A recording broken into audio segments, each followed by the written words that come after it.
Today, we're going to be talking about why you want to become your future self now. So, for this episode, we're actually going to use the example of starting a business. So, let's say that when you start working on your business, you're not actually working it in a way that feels good, that feels like you want a business, that feels like you're going to achieve your goal. So, what this might look like is a lot of avoiding. Maybe it looks like a lot of procrastinating. Maybe it looks like researching without actually taking any action. Maybe it looks like starting and then deciding that it's not working, so quitting, and then deciding you still want to do it, and then starting again, and then quitting, and then starting. And it can also include a lot of self doubt, a lot of discomfort, having to figure out a way to work while it feels so uncomfortable. But when we're able to become our future self now, I want you to imagine working like the person that already is successful at this, working like the person that already has a business, working like the person that already has this confidence, working like the person that already knows it's going to happen. When we're able to do that, we start to think, feel, and act like our future self. So when we're thinking that way, we feel so much better, and then we show up in a different way.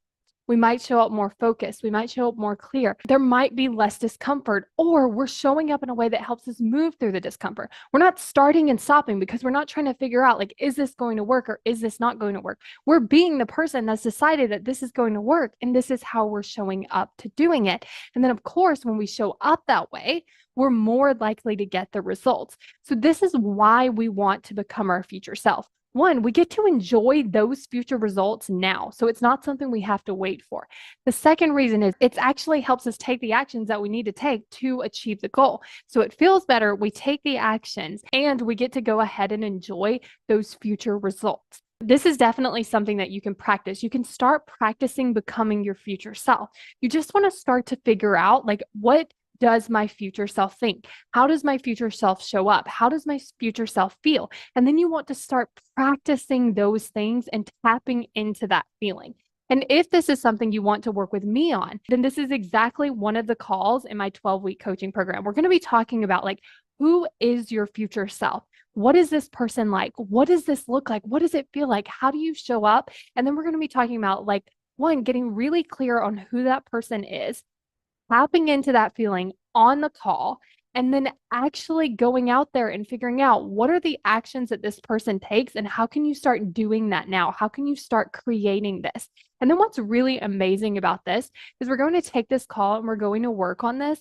And then next week, when you come back to your next call, if you're like, okay, I tried this and it didn't work, or I tried this and it did work, we can troubleshoot that. We can talk about, okay, what might we need to try now? What got in the way? What feelings were maybe hard to sit with that made it hard to become your future self? And we can continue working on that throughout the program. And if you're interested in my one-on-one 12-week coaching program, then go to successbykayla.com to sign up for your free consult call, because on that call, we're going to see, is this program a great fit for you? And we're also going to be talking about where you are, where you want to be, and how do you get there. Go to successbykayla.com to sign up for that consult.